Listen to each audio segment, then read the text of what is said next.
El siguiente programa es para todas las edades. No contiene escenas de sexo o violencia. Es apto para toda la familia. Cuenta con el sistema Closed Caption y es financiado con recursos del Fondo Único de TIC.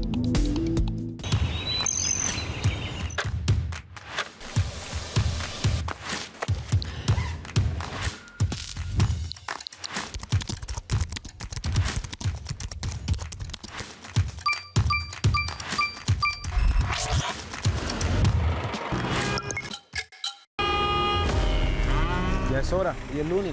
Vámonos. Uy, ya es hora. Ya, venga, que ya va a empezar. Ya voy. ¿De qué van a hablar hoy? De la reforma agraria. Y educación, seguridad. Reforma laboral. Esto es justicia social. Combatir la desinformación. Los asuntos Públicos. son públicos. Lo que es con Colombia es conmigo. Ya sabes.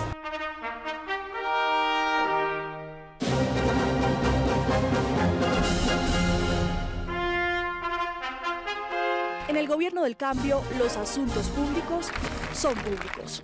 Gobierno de Colombia.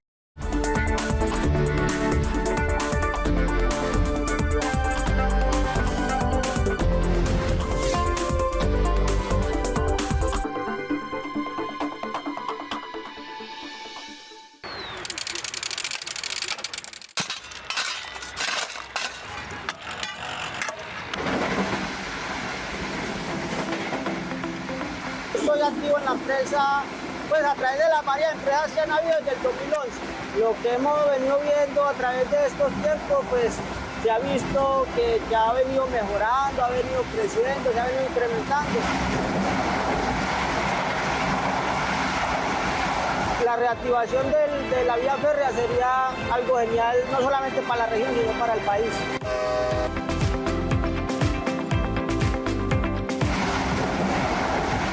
La oportunidad es grande, es una gran oportunidad que se presenta para el país de que los ferrocarriles se reactiven de una manera integral. O sea, es súper, súper importante.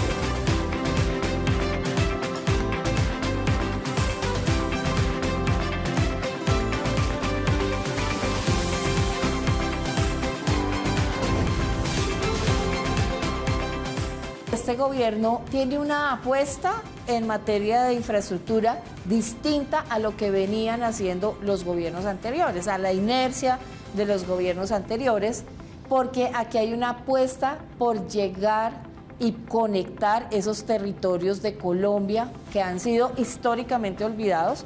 Por supuesto que con eso también hay una apuesta por la productividad, pensar como piensan algunos, que conectar productivamente a Colombia es conectar ciertos departamentos y no el resto del país. Es una mirada ínfima, minúscula, porque está dejando casi que al 90% del país por fuera de las oportunidades de desarrollo. Y lo que el presidente Petro tiene muy claro es que a este país hay que conectarlo, comenzando por aquellas regiones donde nunca llegó una vía, nunca llegó un puerto ni un muelle, y de hecho la infraestructura fue construida muchas veces por la gente de manera directa. Entonces, cuando algunos políticos de la vieja clase política dicen conectar o para la productividad es a las mismas ciudades de siempre, se equivocan, porque dejaron y han dejado históricamente al país de la Colombia profunda por fuera.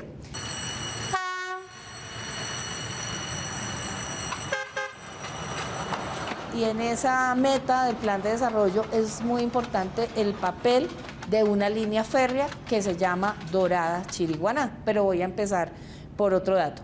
En Colombia tenemos más o menos 3.533 kilómetros de corredores férreos que abandonaron, que dejaron morir o que mataron con el tiempo porque había otros intereses.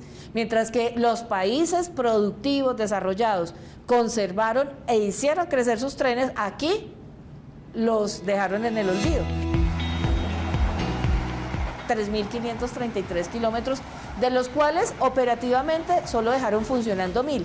La meta nuestra es que operativamente funcionen más kilómetros, pero que además los que hoy funcionan a 20 o 30 kilómetros por hora, con una capacidad de carga reducida, pasen a la modernidad, se repotencien, mejoren la capacidad de carga de cada vagón, mejoren las velocidades y nos hagan más competitivos.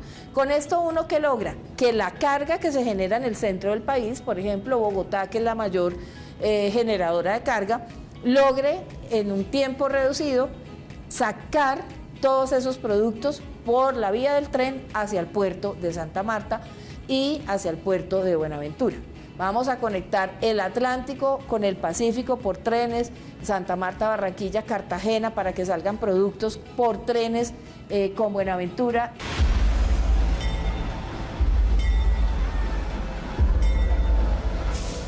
Entonces, ese corredor Dorada-Chiriguaná, en esa apuesta grande de conectividad férrea, cumple el papel estratégico de ser como la columna vertebral.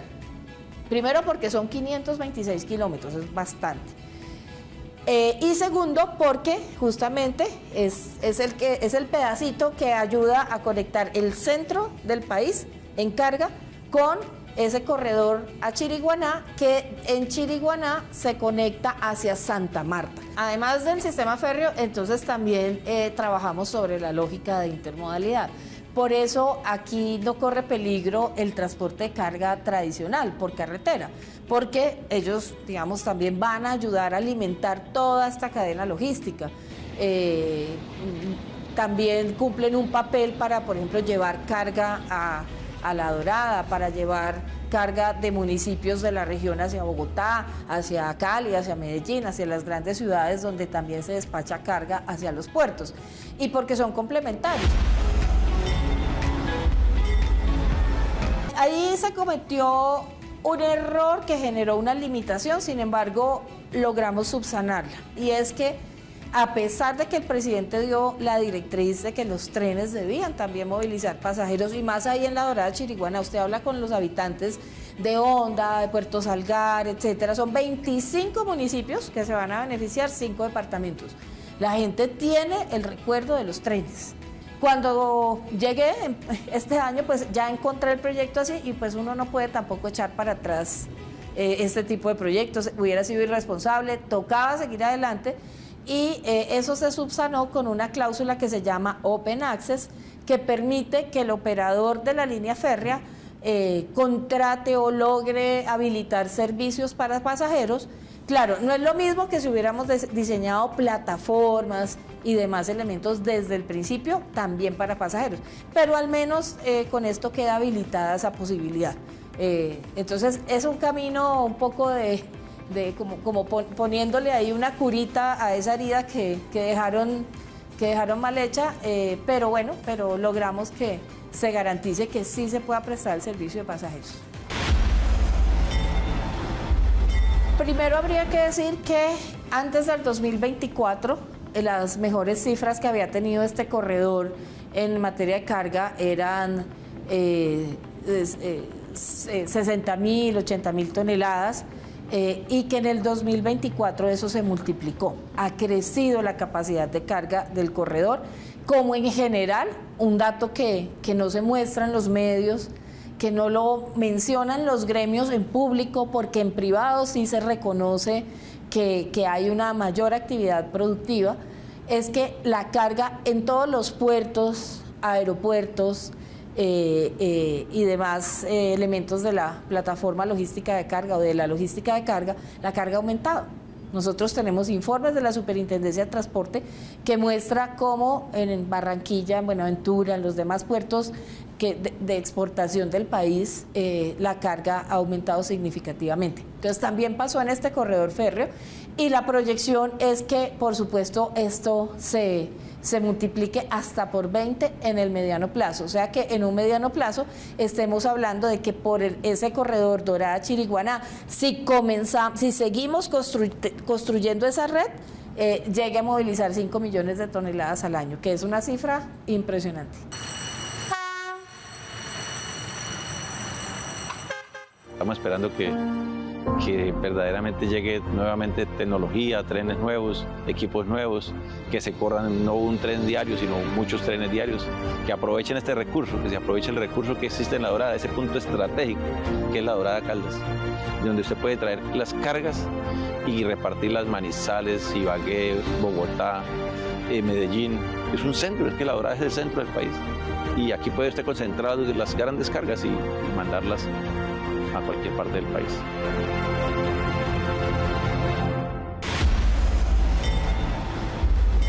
hay algunos que se van a hacer por obra pública, es decir, una inversión del Estado, otros que se van a hacer por APP, es decir, donde unos privados por vía, después de unas tarifas, recuperan una inversión necesaria para que esa obra se adelante. ¿Por qué hay que hacerlo así? Porque pues, nuestro Estado no tiene la plata para construir todo y la construcción de infraestructura, así sea con plata de créditos y a largo plazo, es muy importante hacerla al día presente, porque es una inversión. Entonces unos van por obra pública, otros por APP, y estamos en el ejercicio de priorización justo con el presidente, por eso les propongo que más adelante, cuando ya tengamos el aval fiscal del Ministerio de Hacienda, porque desafortunadamente la plata no va a alcanzar para todos los proyectos, entonces ahí ya demos el reporte de que de estas obras queda garantizado con el recurso de vigencias futuras, ¿no? Que es la plata que va a llegar en el futuro, pero que la podemos, digamos, como separar para ir pagando estos proyectos. Ese entra en esos 1000 kilómetros que no se murieron en operación, ¿no? Que siguieron funcionando. ¿Qué pasa con ese 30% o más o menos 1080 kilómetros que han seguido en funcionamiento? Que claro, tienen una tecnología antigua, ahí se mueven 20, 30 kilómetros por hora, que es muy poco, con una capacidad limitada, pero se defienden muy bien y son muy importantes en sus regiones.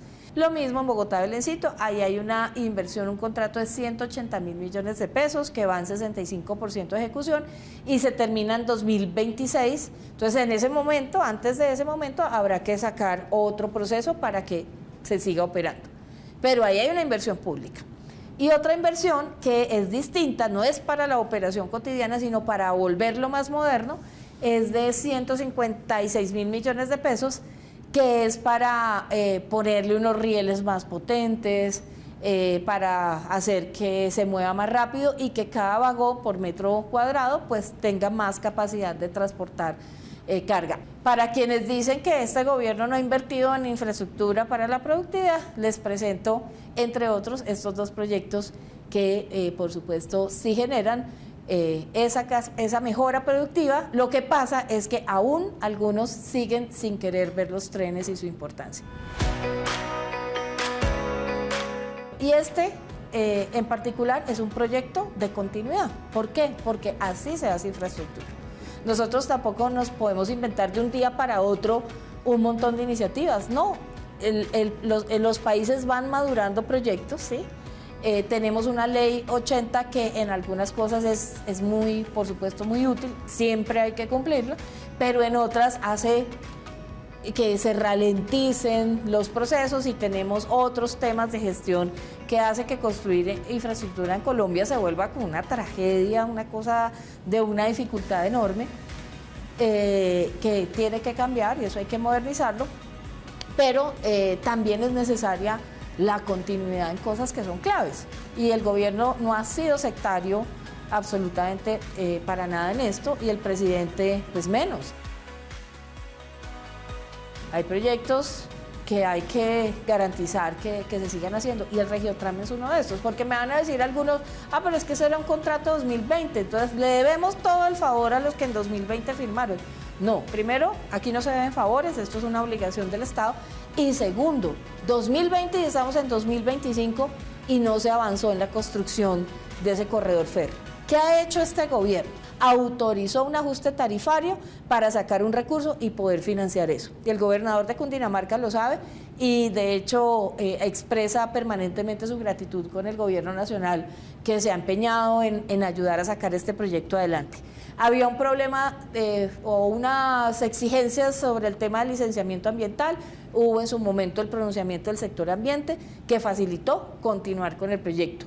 También hay un tema allí de bienes de interés cultural, también el Ministerio de Cultura ha ayudado a agilizar ese proceso para sacarlo adelante. O sea, el gobierno nacional primero es cofinanciador, ¿no? Primero, eso es lo que primero que hay que reconocer, paga el 70% de los proyectos de esta naturaleza y segundo, tiene un total compromiso con resolver esos problemas que heredamos, pero que como Estado no tenemos otra alternativa que resolverlos. Y en segundo lugar,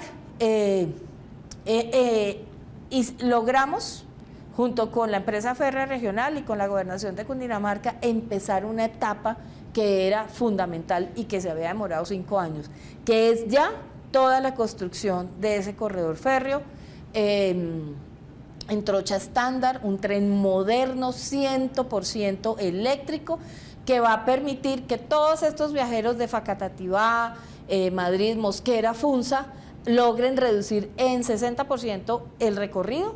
Es un recorrido que se demora 2 horas y media incluso, y ahora la gente lo va a poder hacer en menos de 1 hora, 40, 50, 60 minutos. Entonces esa tragedia, la gente teniendo que entrar a Bogotá con esos trancones, pasando su vida en un trancón, ida y vuelta, con este Regiotram va a ser otra historia. Se rompe, digamos, la historia de la mala movilidad en ese corredor y vamos a tener una alternativa para todas estas personas, 130.000 personas al día moviéndose por allí. Aquí son 17 estaciones, 9 en Bogotá, 8 en Cundinamarca, conecta con Bogotá y bueno, una maravilla, y se va a conectar con los otros modos de transporte en Bogotá físicamente, y ojalá muy pronto en el futuro también seguramente vamos a tener integración tarifaria.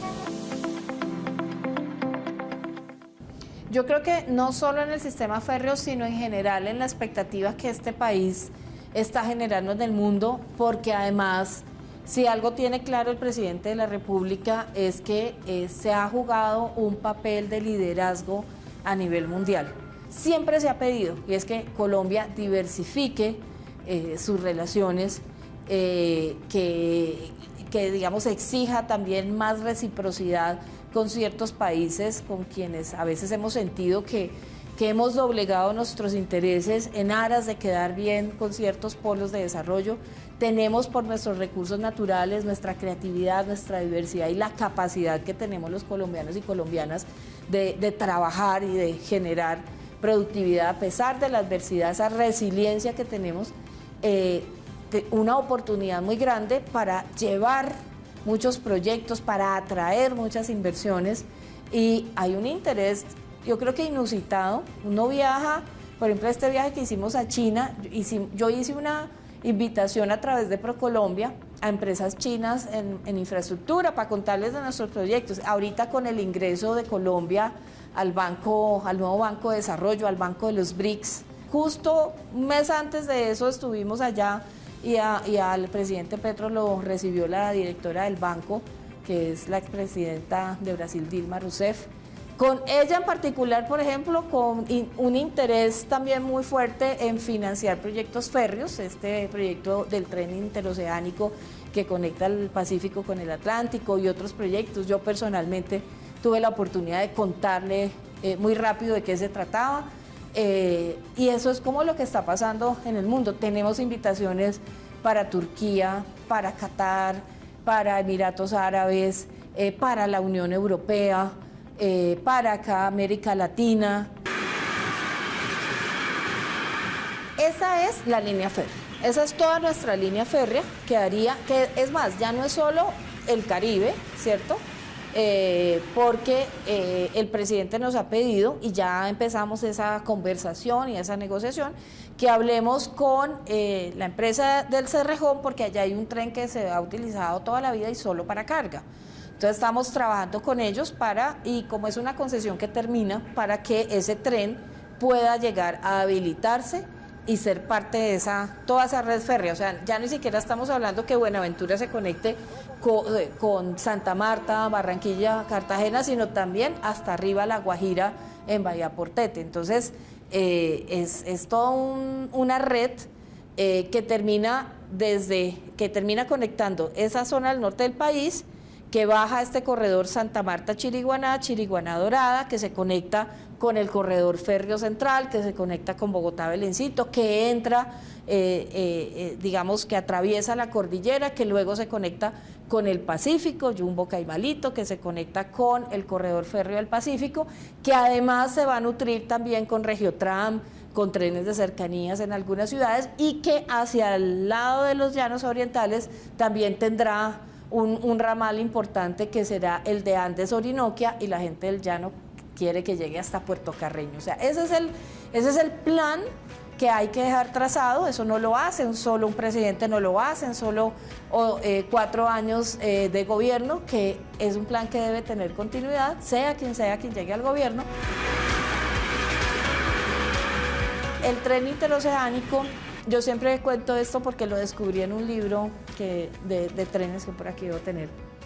Es de un colombiano que se llama Un diablo al que le llaman tren, como el vallenato. Dice que en 1825, o sea, hace 200 años ya, Simón Bolívar se enteró de el inicio de una línea férrea, que era la de Stockton-Darlington, y dijo, y estaba, como para él Panamá era tan importante, entonces estaba por la zona y dijo, oiga, aquí deberíamos tener un tren que conectara el Pacífico con el Atlántico, casi como en un paralelo de lo que después fuera el Canal de Panamá. O sea, ese sueño, ese tren, ya completa 200 años.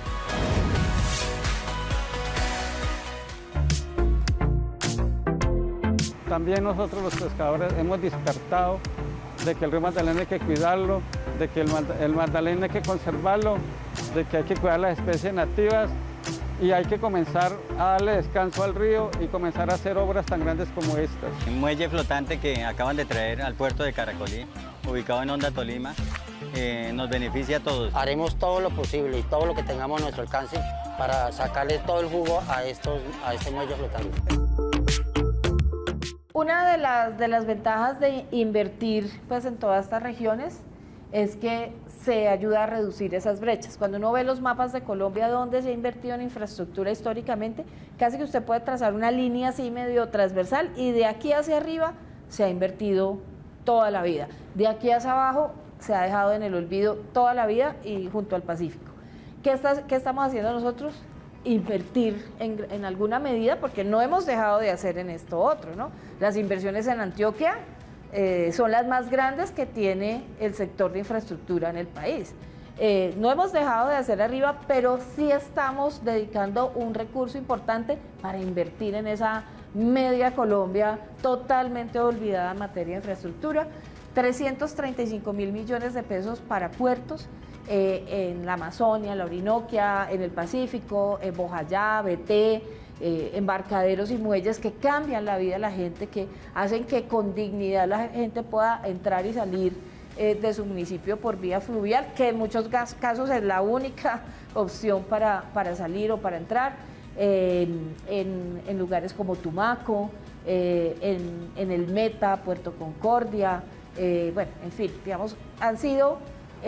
nosotros tenemos 2 entidades que construyen puertos, que son Invías y Cor Magdalena. En Invías hay 34 proyectos terminados, ya entregados, que los está disfrutando la comunidad, y 37 en ejecución.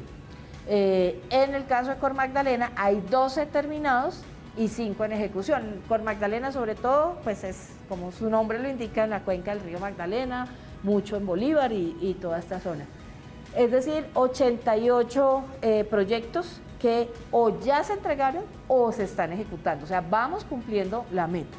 Son 105 la meta, es decir, hay 17 proyectos en estructuración que también, pues, por supuesto, esperamos dejar avanzados. Yo creo que no ha habido históricamente una inversión tan importante en puertos, especialmente estos que son puertos fluviales que conectan a esa Colombia que tiene una riqueza inigualable, de la cual nos estábamos perdiendo también por esa falta de conectividad. Y recuerden que en el sector transporte trabajamos sobre la base, pues obviamente de los proyectos que tienen ese componente muy importante de ingeniería, de tecnología, que cada vez tiene que ser mejor, con una ejecución cada vez más eficiente, pero también de la base, de la mano de las comunidades, porque la infraestructura tiene que servir para llevar equidad, para hacer que la riqueza se redistribuya y no que se siga concentrando siempre en las mismas manos. Y esa es la apuesta y el sello diferencial que tiene este plan de desarrollo.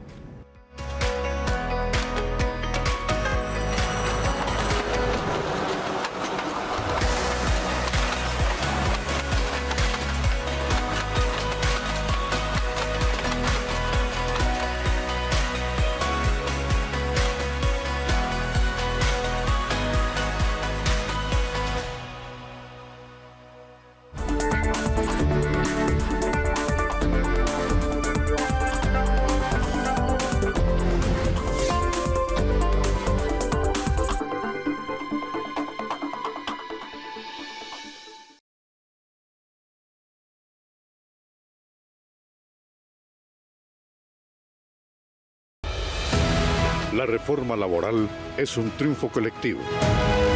Recuperó el pago de las horas extras a los trabajadores. La jornada nocturna se fijará entre las 7 p.m. y las 6 a.m. Se reconocerá gradualmente el 100% del recargo por trabajo en días festivos. Un trabajador bien remunerado es una ganancia para todos. Cumplimos. Gobierno de Colombia. Este contenido fue financiado con recursos del Fondo Único de TIC.